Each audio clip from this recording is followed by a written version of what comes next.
Okay.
Oh, hey Dan, how's it going? Good. How's it going? Good. Wow, you were loud. Let me turn my headphones down a little. All right. Hey, I was just gonna, so let me text Brad and see if he said he's gonna be able to make it. Great.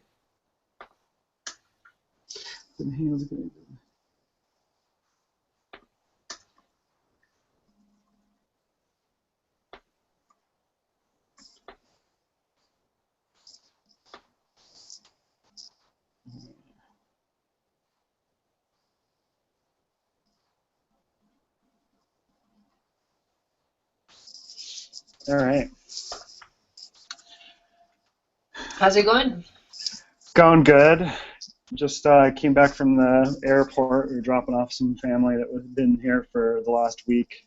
Oh, fun. Um, so yeah, it was really fun. So it's been crazy. It's my Stephanie's sister and her 4-year-old daughter, turning 5 soon. So it was really fun. It's just like intense, for Yeah. because they stayed here and everything. So that was really Oh, fun. okay. Nice. So yeah, how's it going over there? Good. But all of a sudden, it was. warm and nice, and then this week it's been snowy and super cold. Oh, really? Yeah. But no, it's good. Yeah, things are great. Cool. We're getting some great weather here right now. It's gorgeous. In fact, Are you? let me see if I can show you my view right now. Oh, wow. The That's sun's a just nice sitting one. there, and there's the downtown. Yeah. Wow. Um, It's a nice view from your place. yeah, we're lucky. This is the spare room that we usually have. Like we do Airbnb when we can, Oh, right. and there's usually people in here. We have to stop doing that though. So Your landlord said you had to stop, or? yeah, we had a kind of like an incident, I guess. One of the guests that came here was really confused, and we had like a miscommunication on their time that they were going to get here, so I wasn't here. And they basically went to the office and said, "Hey, I'm like with Airbnb, you need to like get into this room." And they're like, "What are you talking about?" And so, but it's apparently a violation of our lease. And when we first moved in, we asked them about like short-term guests and stuff, and they said, "Oh yeah, no problem." And they said, "I think that like some people, we were like, some people do Airbnb. We've heard of that, and I think someone in the building does it." And they're like, "Yeah, I think as long as it's like not a, like they made it sound like it wasn't a big deal." So we've been doing Yeah. it for like this whole time, and now all of a sudden it's like they sent us an email saying that they're going to evict us, that it's a violation of our lease. So we're like, okay, we'll stop. Oh, Just wow. like, yeah, it just sucks because it's like it That's a doesn't. bummer. I know, and it's just because it's like must follow the rules. It's not like anyone actually cares. Like we didn't Yeah. actually like nothing bad happened. It's just that we have new management every few months, and this round it's like all about the rules.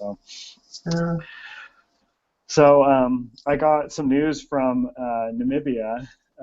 yeah. In the school that I taught at Hakagangab, one of the teachers, Mr. Goseb, died, and I'm not really sure what, but I know he was in the hospital for a while. So it's Uh, it's really interesting. I've been like getting in touch with all my learners because of it, and they're like all kind of spread around. But yeah. he wasn't like a popular teacher in that everyone liked him, but he was popular in that everyone knew him, and he was like the choir teacher, and so he was always performing with the student, the learners, and so he was well, like a lot of people really liked him. So yeah, I'm like started a Facebook group for the tech squad that I had, the learners over there, and Uh-huh. they're all like sending messages out to everyone, and so I'm like getting all these notifications of everyone being added onto it. So I'm like gonna get reconnected. So I think I'm gonna do like a Google chat with like all my old learners. That's awesome. Yeah, isn't that cool? It'll be fun. Oh, so their internet's fast enough to do that? I think so. They're talking about this other thing I just actually got called WhatsApp. Have you heard of WhatsApp? Uh-huh. Okay. Have you used it? I've only used it for texting, not for video. Oh, really? Huh. Yeah, I've never used it, and I just downloaded the app yesterday, and they said, "Do you want to do you want to WhatsApp or Hangout?" And so they must be using Yeah, doing the video chat. So yeah, that's awesome. yeah. So yeah, kind of like bittersweet news over there, but it was cool connecting with everyone over Yeah. there. How often do you hear from anyone in Namibia? Uh, Fairly often, and yeah, Oh, through really? Facebook. It's like if it weren't for Facebook, I wouldn't be in Yeah, touch with any of them. It's really cool. yeah. Are there a lot of learners from the village that like are still there, or did a lot of them move to the city, or like what's been happening? I think most of them moved out of the village. Um, you know, some of them are in Windhoek. Um, a lot of them moved to Caribib.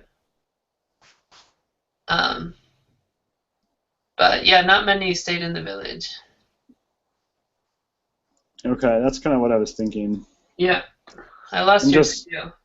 I'm just texting Brad real quick to find out. I literally just texted him an hour ago, and he's all, "Yes, sir, I'll be there." So what?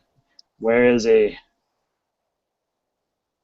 Yeah, I would expect that they would want to get out of the village because even the kids that I was with, they were in high school, in the city were like obsessed with going to the States or going to Europe or going to Cape Town. So like there was always like somewhere else to go.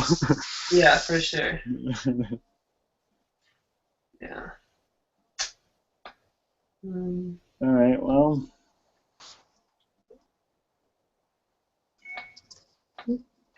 Oh, there you go. And I'm trying to get a hold of Brad. He's like disappeared, so got my email up just in case. So, any progress on your goal for the last couple weeks? Not as much as I'd hoped. It's been a bit demoralizing. Oh no! So I talked to a bunch of people, and then they're like, "Oh, the person you should talk to is this guy." So I was like, "Okay, I'll talk to this guy." And it's like, "Oh yeah, we should definitely meet because, through the university we can get they have tons of resources to get the word out, schools and stuff, and bring people in. So it'll be really good." So then we went today, actually, this morning. But it's like, I don't know. It's like, I just really totally got the vibe is like he just wants to have a program that he can write down as outreach, that the department's doing outreach, and the university wants to get involved, but the university doesn't want to work on it. It's not even that. It's like, what I want to do is I want to have like a small group of 10 to 20 kids that comes repeatedly, and it's sort of like a actual like a club relationship where you can sort of like mentor them and get to know them. But he was like, "Oh no, like the university wants to, like they just want to bring in as many people as possible." Like, so it's like what? Seriously? Thing. Yeah. They told you that? That's well, I mean, crazy. He didn't say that directly, but he just like kept trying to like change what I wanted to do with the club to be something that was more like, advertising the department for the university and weird. Yeah. So anyway, that is disheartening. Yeah. They're like trying to find the advantage in it instead of seeing it as someone who genuinely wants to just form relationships with kids and make their lives better. Jeez. That sucks. Well, but it sounds like they're not saying no to the general idea. Yeah, no, I think it just means I have. I mean, you could fight for it, right? Yeah, no, I don't think they'll stand in my way. It just means I need to do it myself. So I need to like contact the school board. I tried. We had an event for a lunar eclipse at university, and I tried to go to schools to like put up flyers and stuff for it, and they told me I couldn't because this has to first get approved by the school board. Yeah. So it has to be approved. So I need. There's usually a process. Yeah. So I need to contact the school board. That's what I'll do. Yeah, you'll have to get. You could probably get the information on a website, but find out when they meet, and then you get on their agenda usually. And then depending, you'll submit their materials, and sometimes depending on the size of the board, they'll have like a committee that reviews it, and they'll just approve or not. Or sometimes they'll have you come in and like talk to, like present like what you want to do and why you want to do it and stuff. Oh, I see. Everyone does it differently, but it's usually through the monthly, like they'll have a monthly meeting. Okay, they have a monthly meeting. Yeah, typically. It's just that if you're lucky, they'll have like a district level offer, like option, so that you only have to do it once. Otherwise, you have to do it for every individual school, because each school has a school board, and then there's like the district school board. Oh. So so make sure you talk to the right school board too. Oh, okay. Okay, that's really useful. Yeah. If it's the district one, you just find out like, okay, what's the, like there's usually deadlines established, and you just submit the materials, and it's like a formal process and stuff. So. Okay. Yeah, I mean, I guess it makes sense. You don't want like random people going to schools and trying to find kids to come with him. Yeah, I know, right? Hey, this is going to be a fun club. I want to form some relationships with these students. Yeah. The other thing you could do is start just at one school. Like pick one school, Hmm. Since you need such a small number of kids, and it might be easier to do that because you can actually just talk to someone on the school board there, say, this is what I want to do. I'd be happy to do background check. They usually have background checks for volunteers, so do that, offer to pay for it, and yeah, and then you'll like have an easier time, I think, less bureaucratic. Okay. Cool. How much Well, does a background check cost? like $35 Oh, or okay. so. Yeah, it's not horrible, but that's another thing that's like annoying that we have to do. It's like pay to access information that's just there. It's like literally just sitting on databases, and we have to Yeah. pay to view it. Yeah. Yeah, it's annoying. Cool. Well, Okay. still in progress then. Yeah. So do you like the idea of focusing on one school? Um. Is Yes. there a school that's kind of close by that would like make it easy? Yeah. I mean, I think I'd like to first look to see if I can find a district school board. But Yeah. if not, then I think focusing on one makes sense. I don't know. I think Right. um, Well, you could at least get the information for both of them, and then just go from there and see, because depending on the district, it's also possible that they don't let the schools approve that it has to be approved by the district level. Like it might be that you have to start there anyway. So I think you just need to go and find out. yeah, It's just yeah. I don't have a good sense of like how many kids would be motivated or interested to come to something like this yeah, consistently. So I don't know. I felt like if I did it yeah, to a bunch of schools, I might get sort of the most interested from all of them and get a reasonable group. Um, yeah, but yeah, I'd prefer. I don't know. I need to think of good ways to keep people coming, so it's like a consistent group rather than yeah, right. erratic or Well, I think dwindling group. yeah, right. Yeah. Yeah, well, yeah, I think you'll be able to. I mean, the concept certainly will appeal to a certain group of kids. Like, there's going to be a group of kids that are like, yes, I'll be there every time. Hmm. So you'll definitely have interest. Yeah. I think it's cool, really cool, Yeah. Um, how's awesome. your book coming along? Not that good. I also had some. I mean, it was mostly time. I'm glad I had the two different projects because the research, I was able to do all the research stuff, but mostly because I could do it while sitting on the couch and half playing with, a 4-year-old. But I did like rework some of the chapter, like I reworked it a little bit, and I got a better like sense of like what's happening, but I didn't finish it. Okay. But it's cool because I'm writing about a quadcopter. I Oh. really love. So you know what I mean by quadcopter? It's like drones, like a drone. Oh yeah, yeah. Okay. And it's funny. I had one. It was like a toy, and we got it on Amazon for like $25, and it was like this big, and it just Yeah. had four little things, and it's remote control. So much fun. I mean, I was just flying all over the place, doing tricks and stuff, and I broke it, so I haven't like replaced it yet. but I like got fascinated with it, and then I just realized like, wow, that's like a super efficient way to move people around because it's highly customizable. It's like you can just land it anywhere, and you could probably have some kind of fancier version that could go further distances if the rotors were, instead of propellers, if they were jets, and if they could Uh-huh. like move, then it can just Yeah. jet off. So that's the main transport vehicle in Ocean City are quadcopters. Nice. And yeah, so it's like the scene is like an exciting like takeoff of a quadcopter. But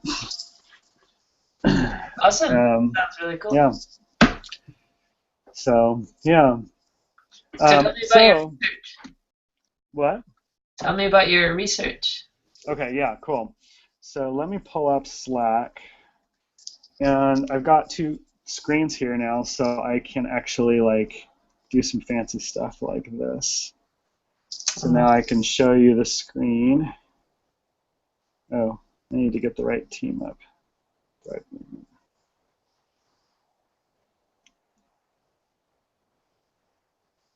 Did you get to use this or Google Hangouts for work? You said you were hoping to. Yeah.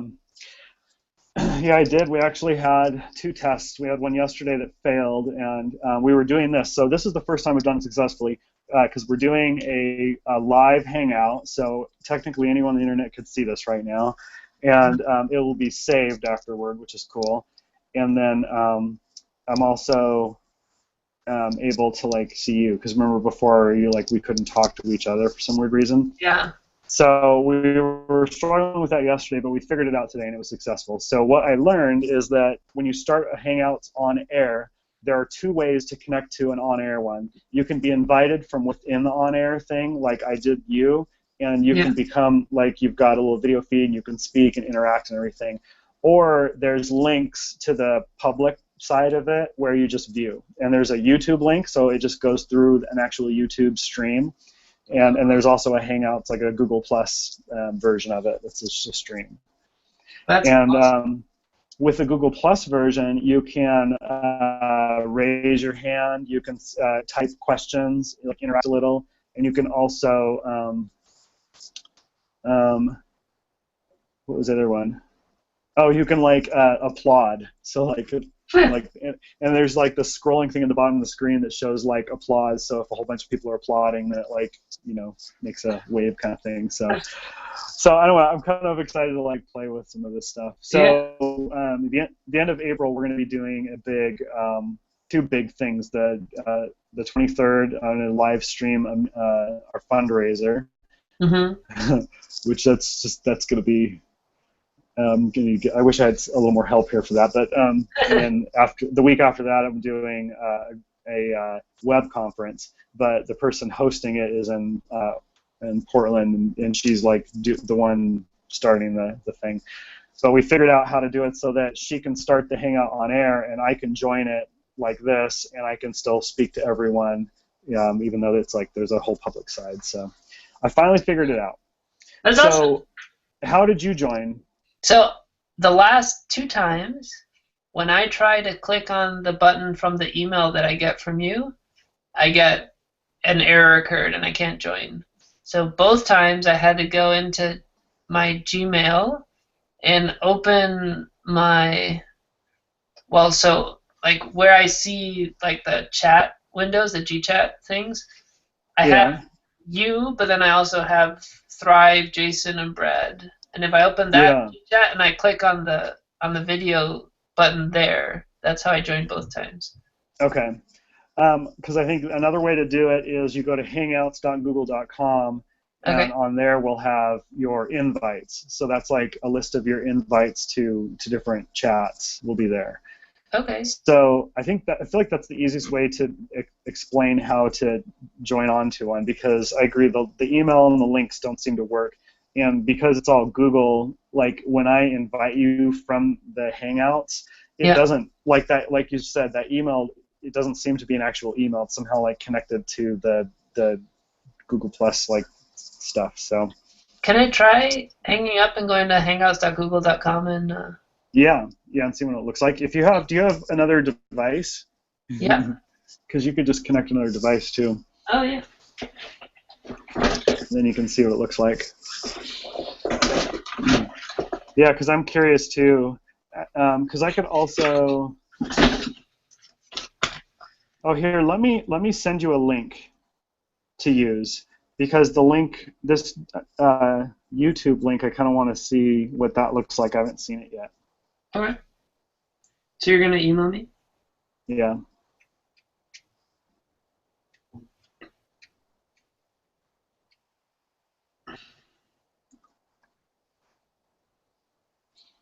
All right. Okay.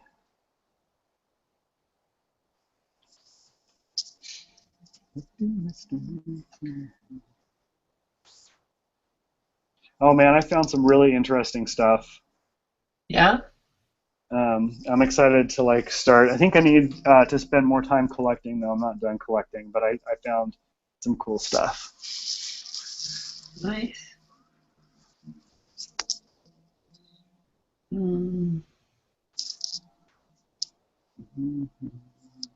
So it's 9 o'clock there or 10? 10, right? 10. Yeah, it's pretty late. Yeah. Okay.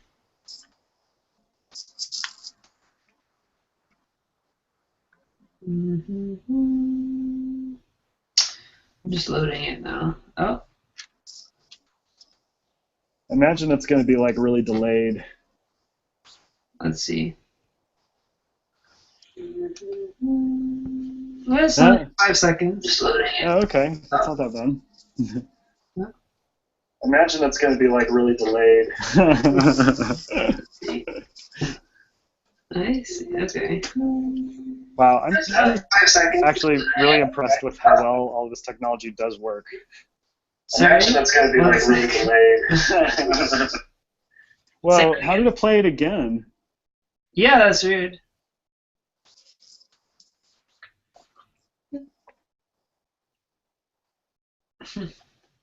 Anyway. Is it loading still, or What's that? did it work? Yeah, I could see. Yeah, I just turned off okay. because I couldn't hear you and the playback. And, Yeah, too much going on. yeah. Okay, cool. Well, I'm glad it works. Yeah, that's really cool. I might have to ask you how to do that. Oh yeah, for sure. Well, eventually I'm going to become an expert at this. Can you see the videos at the bottom of the screen? No. So you only see my the Slack web page right now? That's right. Oh. I can see you still, and I can see me as well, and I wonder why that is. I'm using an app though. I'm not using the website. So wait, I wonder if that's. Are you asking me? Can I see you underneath? Yeah. Oh, yeah. sorry. Yes. Yeah, I can see you underneath. Oh, okay, good. All right, cool. Good. All right. Because that's the other thing I need to figure out is if there's a way for me to only have one screen show and have nothing else show. And because it says we're screen sharing to everyone, but hide participants. Did that do it? Oh. No, it didn't do it. Well, I'll have to play with this a little bit more, but I wonder if there's got to be a way to do it. So do you know what I mean though? Like if there would be a way for me to just have this, like, so that you don't see the video of anyone else. You only see like the presentation. Oh, it's not that hide participants thing? Oh, no, that worked for me. I think I have to click hide participants to not. Oh, you can do it? All right. Yeah. Okay. Wait, so when you click hide participants, you don't. Wait, do you have the video at the bottom right now, or no? I have that too, but it only makes it disappear on this one screen. It's not like what's being broadcast out. So. Oh, I see. Okay. Well, let me talk about what I found because it was all very interesting, and it actually culminates because I rediscovered something that, oh my gosh, it's so much fun to like talk about it because it's like a prophecy, like a real prophecy. So sounds serious. We have like it's called it's called a lot of things, but it's called the Fourth Turning, and it's part of the this big study that was done that kind of like it's this theory of these 4 generations, like these 4 cycles of like basically moods in society that rotate through.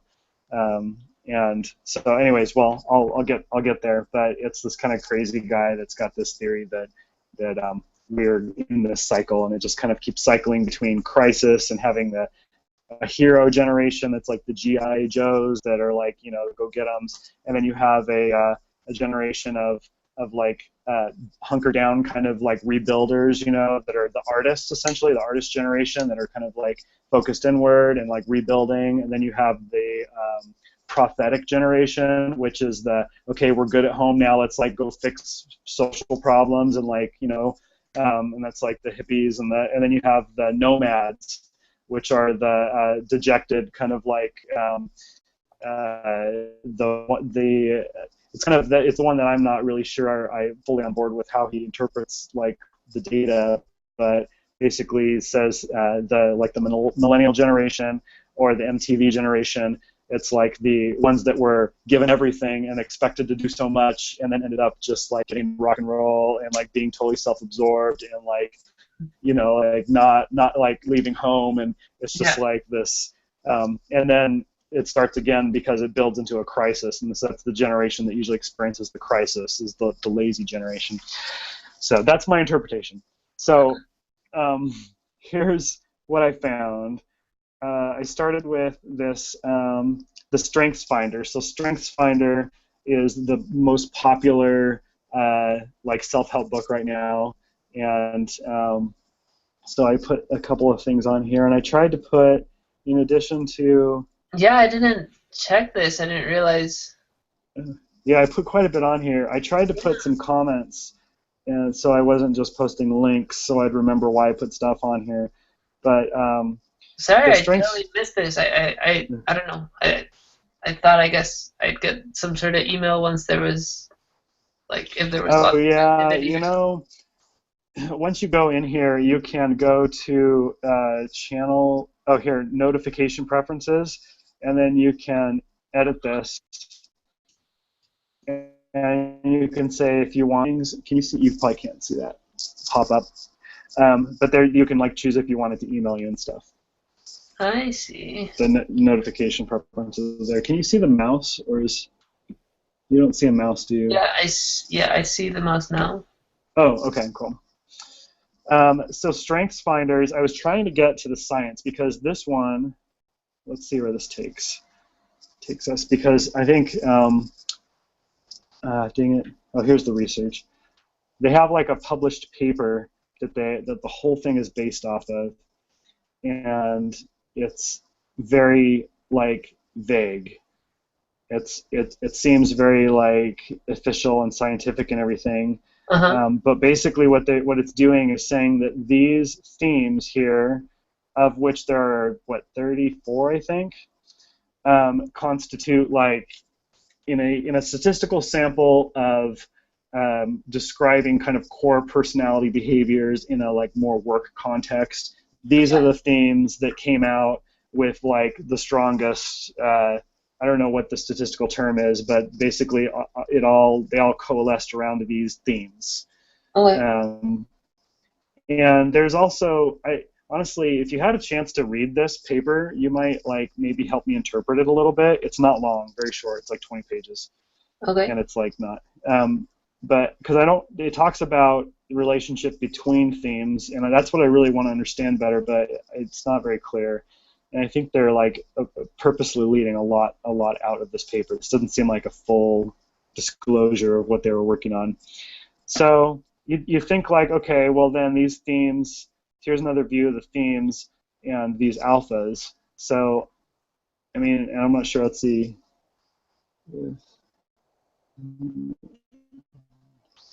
What is alpha? Internal consistent. I think it's just measuring like consistency between the different participants that were a part of it. So they had a sample of like 500,000 people that filled out a survey, and so it had to do with their survey responses and these themes and the everything fitting into these buckets. So some of them are stronger than others. They're all pretty decent, but positivity is strong. Yeah, the higher ones. I was gonna. It'd be interesting to sort these to see. Discipline's a strong one too. It's strange they didn't sort them. Yeah, like they thought that was not. Out of an alphabetical ordering. Yeah, I know. It's funny. If you get a chance to look at this paper, it's what it is. It's propaganda, and not like in a negative context, but this is like a marketing paper. This is a marketing scientific paper, and they really just want to reinforce these themes because these themes are what the book's based off of, and the whole system is based off of. Basically, you answer a bunch of questions, and by answering the questions it fits you into a three of these themes, a primary one and two like secondary ones. So you have three of these that kind of form your like workspace, like kind of what you're looking for at work, and it informs how you seek rewards, how you like the kinds of work that you like to do and excite you. So so I thought this is interesting. It's definitely like learning more about and using as a framework. I think a lot of people like this because it's really focused on your strengths, which everyone likes to talk about their strengths, and is scientific research on strengths being a more constructive approach to self-help than like problem fixing, than like addressing areas of weakness. Because when you're focused on strengths, you're more likely to be optimistic about changes. I think that's like really why, but also I think that when you're active in your strength zone, when you're doing things that you enjoy, which is really what it means, then you're happier and you're more productive, and everything else seems to flow better. So, and it's nice to kind of know like where you're at with this stuff and how you compare to others. So there's that. And then see some of these. See these, I did a bad job here. These are, I don't know how old these are. March 24th. Yeah, it's not that long ago. Was that the last time we met? Yeah, it was. So I got better at taking notes about why I put this stuff on here, because I don't remember self-improvement from an Eastern religious perspective. Let me just pull it up and see if I remember what it said.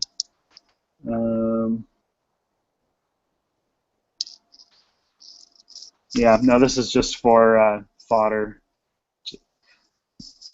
Longitudinal research paper on leadership traits and behaviors is a little better.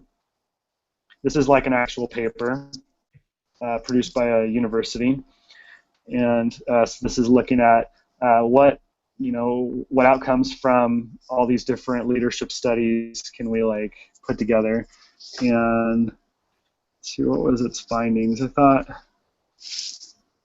Oh yeah, this was talking about charisma and the role of charisma. So I started getting into this, but I thought these domains of leadership that they've got, the follower-leader relationship, it seems very like basic, like not super applicable, pretty basic stuff. So, but good research and good to have for background and stuff.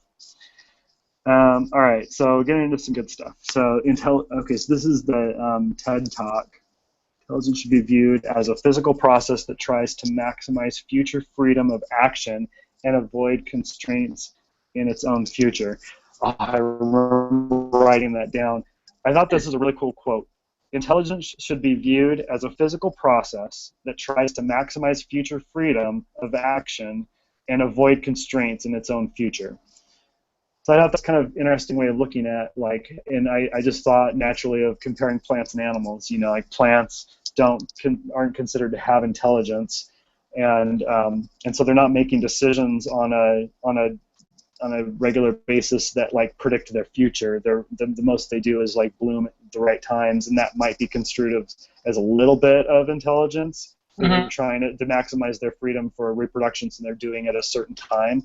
And they don't want constraints, like they don't want to bloom in winter because it's going to kill them, so they don't want like to be constrained in that way. So, but definitely nothing like an animal that is like plotting how to kill something, and the social interactions of social animals and access, like sexual access to females and food, and so it like really.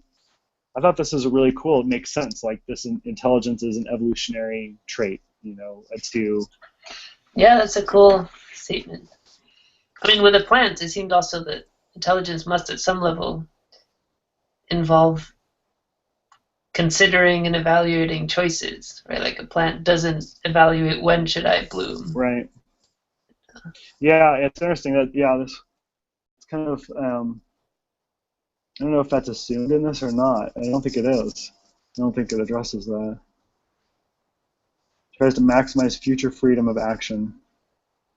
Well, I think this applies mostly to human intelligence, just because it like really informs why we're so obsessed with control. and why we're so worried about how the decisions that other people are making that might impact us might like restrict our freedoms. Like that's the worst when someone's like, hey, can you help me out with this? It's like, oh, well, I would, I will, but I'm like worried that, like that's the feeling you get that you like are having your future's being limited, and I think that's like very natural. Mm-hmm.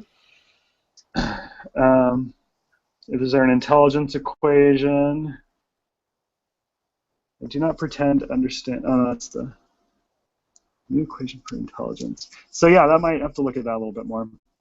Yeah, I'll definitely put that to talk. So Theodore Parker, someone turned me on to him. Do not pretend to understand the moral universe. Oh, okay. So Michael Shermer, the last book that was called The Moral Arc, and that's based off a Martin Luther King Jr. quote. Yeah. That's my new favorite quote. Well, he was quoting someone else. I don't know if you realize that. Martin Luther King was.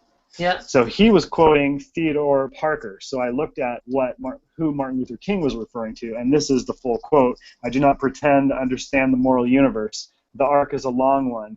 In my eye reaches but a little ways. I cannot calculate the curve and the complete figure by the experience of sight.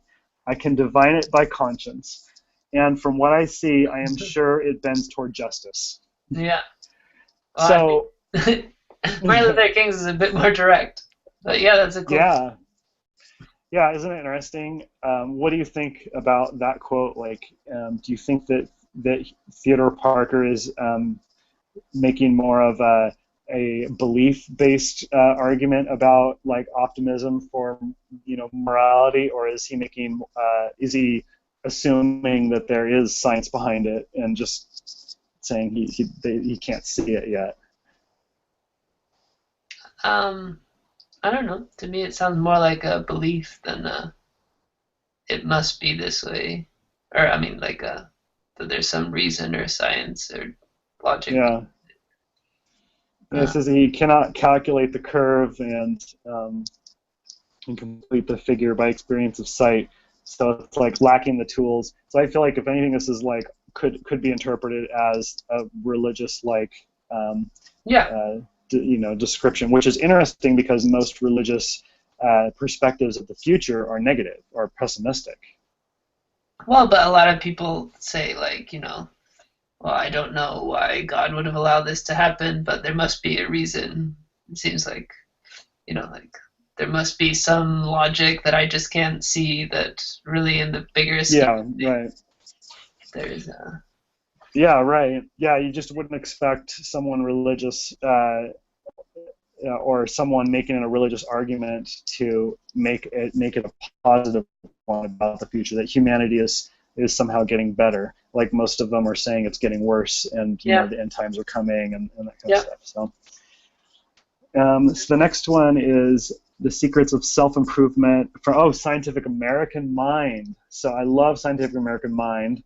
Lots of like cognitive science articles, and so I put a bunch of quotes on here. But this article was all about.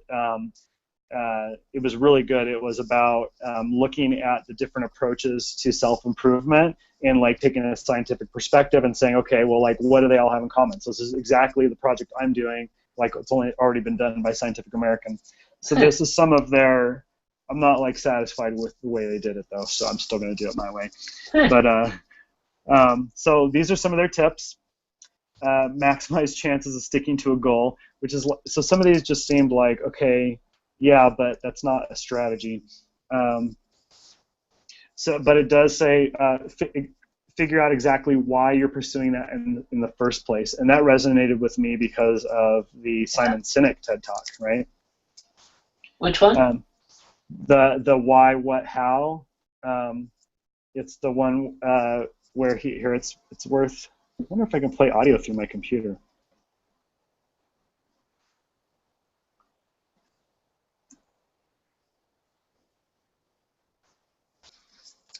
Let's see if this works. I can bring it to that part in the video pretty quickly, I think, if the audio works. So Simon Sinek is like very well loved in the nonprofit world for obvious reasons, because he's talking about the why. Can you hear any audio? No.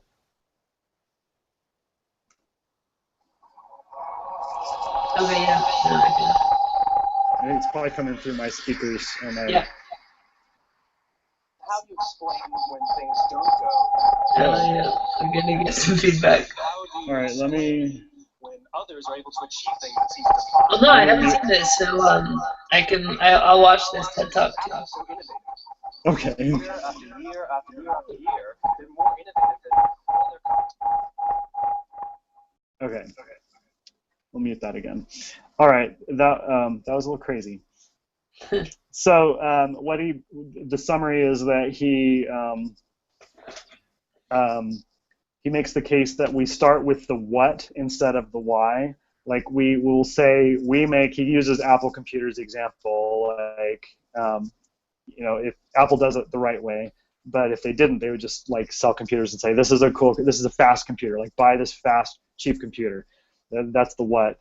But they start with the why. They say, wouldn't it be great if computers were like elegantly designed, and just like interacted with us well. Actually, yeah. Yeah. Uh-huh. So we can do that. We can hack our own lives with that and say, well, yeah, why do I need to accomplish this? And just kind of remembering the why is a motivative factor, so it helps a lot. So that's an aspect of self-improvement that seems very consistent across a lot of disciplines, is that you have some kind of activity where you identify the why. Why are you doing this? Yeah. Another one is spend time imagining both the successful result and the obstacles. So I thought that was interesting because, that also is usually a part of the workbook section of self-help. Mm-hmm. Making lasting changes. So yeah, starting small, a bit, small steps kind of stuff. And then they have this engage your autopilot, which is like find things that are like easy to like get into the mode of getting something done. So like if you need to work out, like run in the mornings, then get your shoes and your workout clothes all together, have them like right by your bed, so that all you have to do is like fall out of bed and grab your clothes. It's just like engage your autopilot. So it's like make it easy for yourself kind of thing. So I thought that was good. And I found these Gallup poll, 34 core strengths. I don't remember that, so I'm going to skip it. Pick your brain, 5 ways to start reaching goal even one. I don't know why that title, it's a weird title. Oh yeah, I liked this tend your thoughts concept. Guiding principle of as a man thinketh is built upon the belief that whatever we become and whatever we do not accomplish depends entirely on the evolution of our thoughts. And so that to me connected to the why as well, like the idea of why are you doing it, and like kind of having an ordered mind, like understanding the purpose behind something, so that when you're taking action, why you're doing certain actions versus others. And it's like, it has to do with planning, but it also has to do with like what you're spending your time processing your mind, like what you're doing in your brain, and making sure that it's in line with what's going to be useful. Mm-hmm. So I like that. Reaching your goal. I'm going to skip a lot of this because there's actually quite a bit in here. Oh yeah, I returned to this. So this cognitive theory is one of the most widely accepted scientific theories of personality, describing human personality. And there's basically 5 dimensions of personality: openness, conscientiousness, extroversion, agreeableness, and neuroticism. And so I'm really attached to these. Like I like these, and I want to dig a little more into them. And I think that each of them have certain levels of variability on the like more genetic and more cultural side. So I kind of want to use that to an advantage to understand. So yeah, have you heard of those before? Yes. Okay.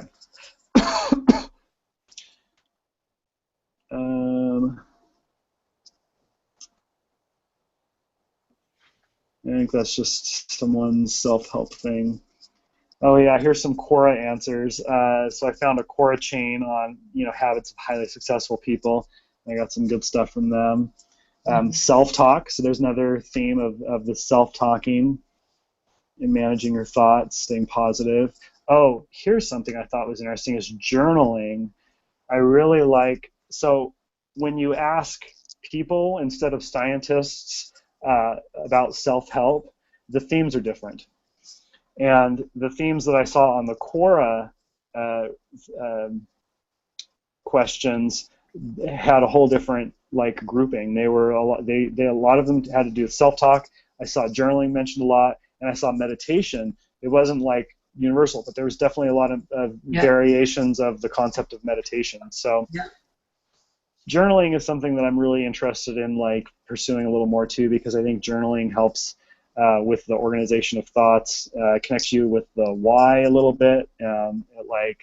I think it aids our brains because we just don't remember everything, and when we write it down, it helps us remember more, and it gives us the opportunity to pull things back up. And it takes a little bit of time to do it, but I think there's a lot of value in it. And so I think journaling is actually one of those core things that I want to do a little more of. Yeah, do you journal? No, but I did this class on teaching in higher education, and each time, there'd be readings and stuff, but each time you had to do some journaling where there were a couple sort of leading questions that you might journal about, or you could just journal about whatever you thought was interesting sort of for that week that was on your mind. And I actually got a lot out of that just as a way to, organize your thoughts and sort of process. Really? Did they talk about tips on journaling? No. That's where I was going to go next on journaling, is kind of get what are the general tips on journaling. Really what I want to do is figure out what's the most basic, what's the basic level of journaling you can do that's useful. Because I really want it to be as easy as and least, take as least amount of time. Because I'm wondering if a sentence or two is enough, is sufficient to have a journal of, trying to remember something, or, not have it be a lot. I mean, I bet it is. I think even just consciously sitting down to write something, write 2 sentences, that can be enough to sort of get you thinking, so that when you're walking to the bus, then you're thinking about this thing. And yeah, right. Yeah, it just kind of keeps it fresh in your mind. Yeah. I keep thinking of a daily check-in kind of thing that you do that literally takes 5 to 10 seconds, and you have a very easy option of saying, yep, acknowledged and moving on with my day, not going to do it right now, but at least have, being forced to take an action, I think is really valuable, mentally. So even pushing a button could, in a way, be a journal, because you're logging that you've thought, about it, and, it's at least something. So. Yeah. I'm just thinking, kind of I wish that Brad had made it. I'm a little disappointed he's not here. The isolation of illness. This kind of got off topic on this one, but I'm glad I captured this. And it's the perceptions of it's basically people that are struggling of others, and I thought that was really interesting. I guess I wanted this in here because self-help needs to apply to everyone, and I want to know, if we were to come up with a few general ideas, how it would apply to someone who does not have social connections. It's struggling at the most fundamental level, what's that going to be like? Yeah. The habits of highly successful people. Be proactive. Begin with the end in mind. So there's another theme of why. Why are you doing this? And also that's combined with the vision of success. Put first things first is I don't think that really says much. Think win-win. I think is just basically saying think of the community that you're working in, and seek to understand and be understood. I think that's a really important concept. That's, to me, a part of like leadership. Like leadership in your life is not being judgmental. So yeah, there's some good stuff there. 12 cognitive biases that could be helping you make bad decisions. So I thought this is interesting, and I did not read this whole thing. I just threw it in here, so I haven't read this yet. But because of Michael Shermer, I've like read about the cognitive biases, and they're all very fascinating. And I think that that's actually, if there's any kind of like fundamental education that should be a part of like learning about yourself and your ability to change and improve, this should be it. Like cognitive biases, like understanding how you deceive yourself. Yeah. So that's what I found. Well, it's funny because in some ways, deceiving yourself can be helpful. It depends on the sort of thing, right? Like, I mean, just thinking about your strengths is deceiving yourself, but yeah, that can be a positive thing. I don't know. Yeah, you're right. That's actually really interesting to think about the biases that we create by just performing, by doing self-help. Like. Yeah. Whoa! I just realized I'm on 2 screens. That are offset in time. Oh, they are? Really? Whoa. Yeah, they are. They are for me. Yeah. That's like really tripping me out. I should put that back on there. Okay, well, I'll go through those. I'm sorry I missed those. Yeah, no, it's fine. So, okay, so let's set a couple goals real quick for, okay, so I have a pre-existing commitment next Wednesday, so I can't do it next Wednesday, but I can, again, in 2 weeks, I can do it. So do you want to meet again in 2 weeks? Mm-hmm. And I'm going to try and get Brad there. I'll figure it out. I'll try to figure out why he didn't make it, and we'll see if we can get him in. Yeah, no worries. All right, so what are going to be your goal? What's your goal for next 2 weeks? Well, I will find out what I need to do, contact the school board, and put in whatever formal request I need to go meet them or, Okay. something. Like, figure out the process and then initiate it. Okay. Yeah. All right, I'm going to have the same goal of like just finishing that chapter of the book. Yeah. No, that's great. And also getting my taxes filed, because I haven't done that, so I need to do that this weekend. Yeah, me too. All right, cool. Well, thanks a lot for meeting up on a Wednesday, late. Yeah, no, it's fun. I really enjoy this. Yeah, me too. I'm enjoying it too. I'm excited about it, and I think I like how we're starting it, and I hope we can get some more people involved, and I think that it can evolve into something with a little bit more structure. I'm excited about it. Yeah, me too. Cool. All right, well, have a good night. I'll see you in a couple weeks. All right. See you, Jason. Okay, bye. Bye.